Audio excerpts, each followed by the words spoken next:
dia que Jesus ressuscitou, no domingo, naquele mesmo dia, dois deles estavam de caminho para uma aldeia chamada Emaús.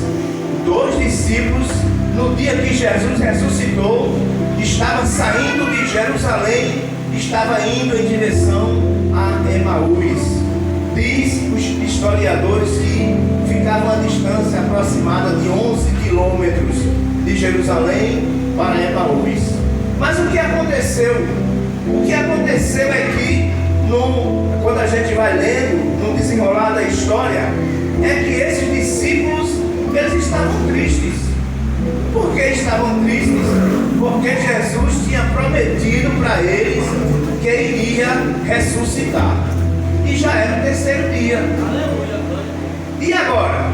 Aí eles estavam tristes, estavam esperando em Jerusalém, mas ouviu-se uma história de que Jesus tinha ressuscitado, mas eles não tinham visto Jesus. Estavam saindo de Jerusalém e indo para as suas casas, desanimados, tristes. Não é assim que a gente se encontra, amados.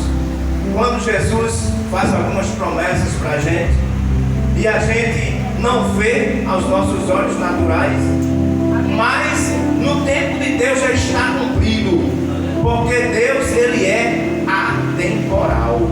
Deus não depende do tempo. Quem está debaixo do tempo somos nós, mas Deus está acima do tempo.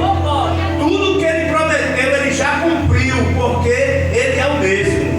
O que ele falou, ele sempre cumpre com o que ele diz. Ele vela com a sua palavra para cumprir.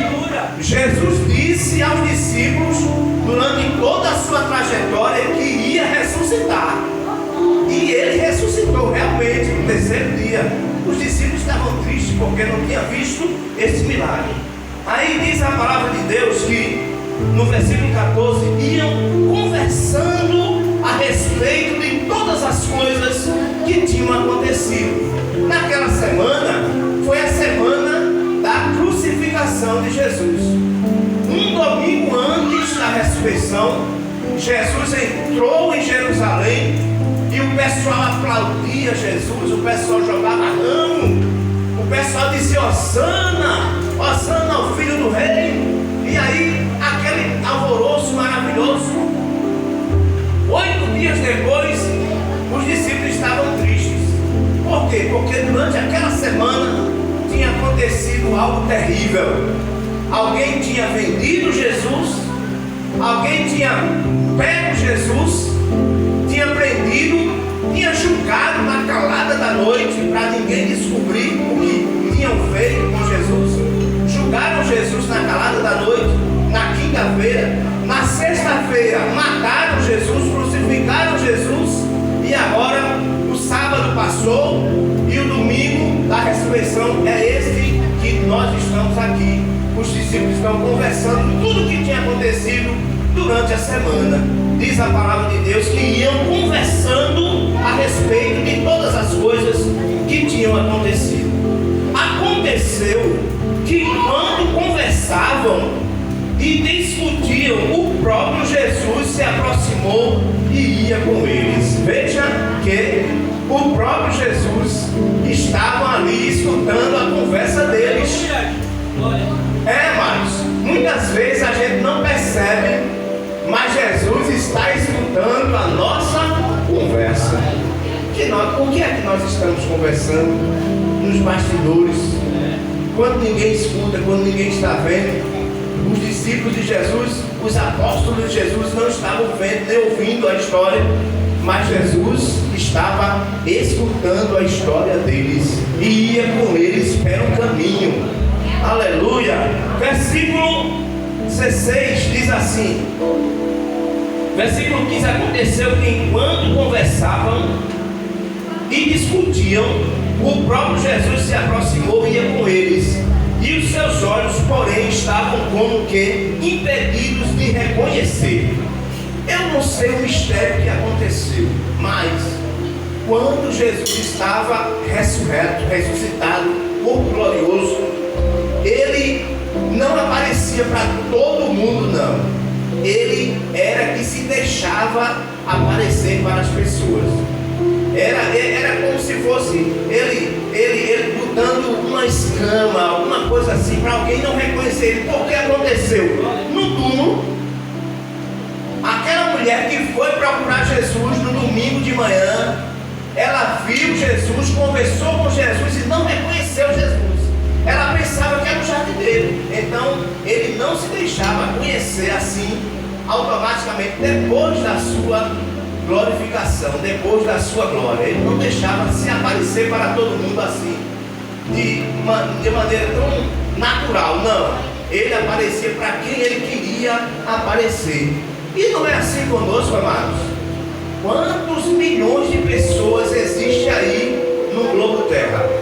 8 bilhões de seres humanos. E Deus, ele quis, ele teve o prazer de se revelar para quem? Para a gente, para nós. Não é todo mundo não, queridos, que tem essa visão que nós temos, não. Tem milhões de pessoas hoje que tem uma visão que o Deus deles, quem é? É o galo da madrugada. Tem muitos aí que a visão deles é outros deuses. Então, amados, mesmo que Deus queira abençoá-los, mas a visão deles estão como que fechadas, estão bloqueadas. Nossa visão, diz a palavra de Deus, que não foi a gente que escolheu ele, foi ele quem escolheu a gente. É um privilégio nós estamos aqui nessa noite. Você foi escolhido por Deus.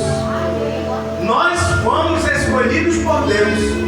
Nessa geração que nós estamos vivendo, Deus nos tirou de lá, nos colocou aqui, mas colocou a gente aqui para a gente fazer a diferença. Nós somos os discípulos da última hora. Nós queridos, temos uma chamada e devemos cumprir essa chamada, mesmo que a gente esteja triste. Os discípulos estavam tristes. Jesus estava conversando com eles no caminho. E aí o que aconteceu? Os olhos deles estavam como que fechados. Então lhe perguntou Jesus: que é isso que vocês, o que é isso que vos preocupa?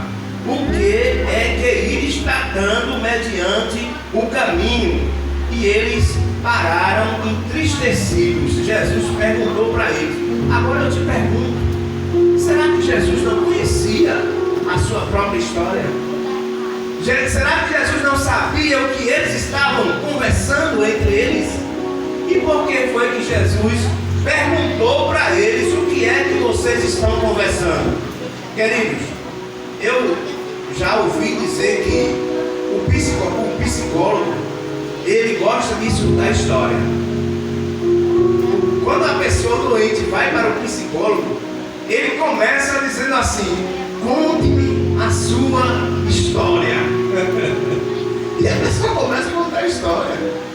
Começa a contar, e no final o psicólogo diz assim: então vá para casa, volte outro dia. Aí marca a data lá, a pessoa volta na outra data. Quando a pessoa volta na outra data, o psicólogo diz assim: conte-me a sua história. Aí a pessoa de novo conta a história, mesma história. Outra data, conte-me a sua história. A pessoa fica até encabulada, é a mesma coisa. Será que esse psicólogo vai resolver o problema? Já contei a história 4 vezes, 5 vezes. Jesus é o nosso psicólogo. Aleluia. Ele quer, ele gosta que nós contemos para ele a nossa história. Será que Jesus não conhece a minha e a tua história? Será que ele não sabe o que é que nós estamos passando? O que é que nós estamos vivendo? Sabe, mas ele quer que a gente bote para fora o que é que está incomodando. Eu não sei o que é que está te incomodando, mas Jesus está dizendo para mim e para você nessa noite: coloque tudo diante do altar, porque eu vou resolver. Aleluia. Despeje, derrame o que é que você tem, o que é que você precisa, o que é que você está passando. Ele te conhece, antes que haja uma palavra na minha boca, ele conhece, mas ele quer que a gente conte a nossa história. Glória ao nome de Jesus. para os discípulos: contem a sua história. E os discípulos contaram a história para Jesus. Diz o versículo 18: porém chamado Cleopas respondeu-lhe dizendo: és o único, porventura, que tendo estado em Jerusalém, ignora as coisas que aconteceram nestes últimos dias? Estavam conversando, um deles disse para Jesus: o Senhor é o único que não conhece a história, que não sabe a história, que não sabe o que aconteceu. É o Senhor o único. Olha, ele estava falando do protagonista da história. É você que não conhece? Mas Jesus queria que eles colocassem para fora a história. Glória ao nome de Jesus. Aí, queridos, diz o versículo 19: ele respondeu, Jesus respondeu: quais histórias? Jesus respondeu para o discípulo e se perguntou: é você o único que não conhece o que aconteceu nessa semana? Jesus disse: o que foi que aconteceu durante essa semana? Mas, queridos, veja só que coisa interessante, né? Aí a gente fica até imaginando assim: meu Jesus, será que o Senhor está brincando comigo? Será que o Senhor está... O que é que o Senhor está querendo de mim, Senhor? O Senhor conhece a minha história, sabe a minha história, o que eu estou passando há tanto tempo. Mas o Senhor está perguntando quais histórias. Queridos, nós devemos colocar tudo diante do nosso Deus. Obrigado, meu filho, Deus abençoe. Glória a Deus. Devemos colocar tudo diante do altar de Deus. Mesmo que Ele já conheça a nossa história. A Bíblia diz: pedi e dar-se-vos-á. Foi Jesus quem falou isso. Pode pedir, não se canse de pedir, mesmo que Ele já conheça a sua história. Não se canse de falar para Ele a sua história, a minha história, a nossa história. Quais histórias? E explicaram, os discípulos explicaram o que aconteceu a Jesus, o Nazareno. E era um varão profeta, poderoso em obras, em palavras, diante de Deus, diante dos homens. Veja